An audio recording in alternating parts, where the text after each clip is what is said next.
6 p.m. Seletar Simpang Kiri River on Tuesday, November 28, 2022.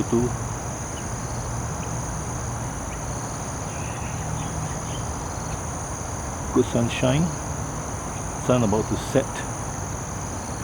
You can see that the trees have been chopped and cut by contractors.